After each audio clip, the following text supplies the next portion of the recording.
खुलुमबाय दिनैनि Bodoland इंखं television studio हलाव आं मलेन बसुमतारी दिनैनि गाय रादाबफोराव दं। तामुलपुराव अमित शाह फैनो गोनां हाबाफारिनि लाहार फाहार खालामनायखौ लाना सावरायदों। सोलोंथाइ बिफाननि मावफारियाफोरा जयेन जानायनिफ्राय बोसोरथामनि गेजेराव साख्रि नागारनो मोननाय नंला। बङाइगावआव फट' सेबखांनाय समावनो गंसे ट्राकआ सौख्रांफैदों। मोब्लिबजों बोजानानै सासे सुबुंनि जिउ खहा आरो सानै गोब्राब जोखोम। आयेन बेरेखायै रेलवे टिकेट फाननाय साथाम सुबुङा हमजादों। बिहाराव ट्रेननि पाइलटआ ट्रेनखौ लाखिनानै जौ लोंहैदों। दानिया फैदो आबुं रादाबाव।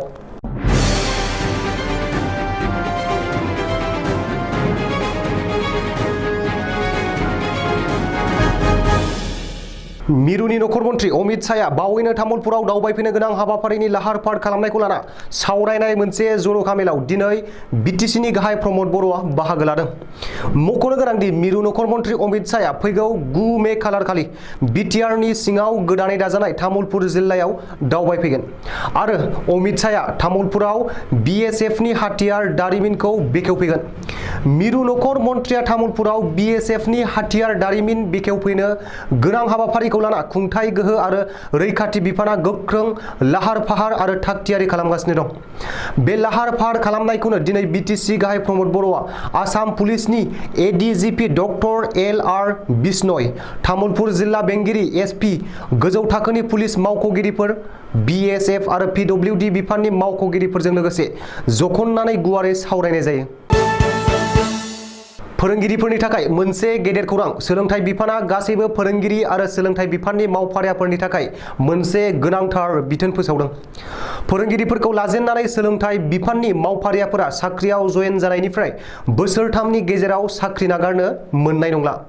आसामनि सेकेन्डारि इडुकेसन बिफाना फोसावदों बे बिथोनखौ। मख'नो गोनांदि फोरोंगिरिफोरखौ लानानै सोलोंथाइ बिफाननि गासैबो मावफारियाफोरा जयेन जानायनिफ्राय बोसोरथाम समसिम साख्रि मावथारनांगोन। साख्रियाव जयेन जानाय समावनो सोलोंथाइ बिफाननि साफ्रोमबो मावफारियाफोरानो बे गोरोबथायाव सागान होनांगोन। सोलोंथाइ बिफाना फोसावनाय बिथोनलाइयाव बेखौबो रोखायै मख'नाय जादोंदि सोलोंथाइ बिफाननि सोरबा मावफारियाया जयेन जानायनिफ्राय बोसोरथामनि गेजेरावनो साख्रि नागारोब्ला गुबुन मासियाव जयेन जाफिननो हानाय नङा आरो बेनि थाखाय सोलोंथाइ बिफाना NOC होनाय जानाय नङा। बेनिफ्राय बे रोखा दानिफ्राय सोलोंथाइ बिफाननि गासैबो मावफारियाफोरानो बोसोरथाम बुब्लिसिम साख्रि नागारनो हानाय नंला। बङाइगावआव मोनसे गिख्रंथाव जाथाय नखरसेनिनो 5 सुबुंफोरखौ गंसे ट्राक गारिया हरखाबै सौग्रावफैदों। बङाइगाव जिल्लानि खाबायथारियाव थानाय नरनारायण सेतुआव नखरसेनिनो 5 सुबुंफोरा कारजों दावबायनो फैनानै राजा लामायाव ओंखारना फट' सेबखांफुबाय थानाय समावनो हरखाबै गोबां गोख्रैथिजों फैनाय गंसे गेस सिलिन्डारजों बुंफबनाय ट्राक गारिया उनथिंजायनिफ्राय कारखौ सौख्लायफैयो। हरखाबै बेबायदि सौख्लायफैनाय जाथायाव नखरसेनि 5 सुबुंफोरा गोब्राब जोखोम जायो। गोब्राब जोखोम जानाय 5 सुबुंफोरखौ गलपारा दुबापारानि थागिबि होनना सिनायथिनाय जादों। दायो 5खौबो गवालपारानि देहा फाहामसालियाव गोख्रों फाहामथाय होनो थाखाय थिसनथाय होबाय। खामानि मावनानै जाग्रा सुबुङा मोब्लिबजों बोजाना हरखाबै जिउ खोमानांदों आरो गुबुन सानै गोब्राब जोखोम जायो। पाठशालानि थिटका गामियाव 3 खामानि मावग्रा सुबुङा पाइप फसंनाय खामानि मावबाय थानाय समावनो हरखाबै 11,000 भल्ट मोब्लिबजों बोजाना हरखाबै सासे सुबुंनि जिउ गोमायो आरो गुबुन 2 सुबुङाबो गोब्राब जोखोम जायो। सुलुङाव मिथिनाय बादिब्ला 11,000 मोब्लिब भल्टजों खास्रि बिस्रि बोजाना जिउ गोमानाय सुबुंखौ खरगेश्वर राय होनना मिथिनाय जादों। दायो जाथायाव गोब्राब जोखोम जानाय 2 सुबुंफोरखौ गोख्रों फाहामथाय होनो थाखाय देहा फाहामसालियाव थिसनथाय होबाय। गोख्रों संदाननायनि गेजेरजों आयेन बेरेखायै रेलवे टिकेट फाननाय 3 सुबुंफोरखौ पुलिसआ हमनो हादों। RPFनि मोनसे संगालि हानजाया आफां आसामनि क'क्राझार जिल्लानि प्रतापकाटा आरो सिलिकाटा बाजार आरो सोनाब बंग रायजोनि जिल्लाफोराव गोख्रों संदाननायनि गेजेरजों आयेन बेरेखायै रेलवे टिकेट फाननाय 3 सुबुंफोरखौ हमदों।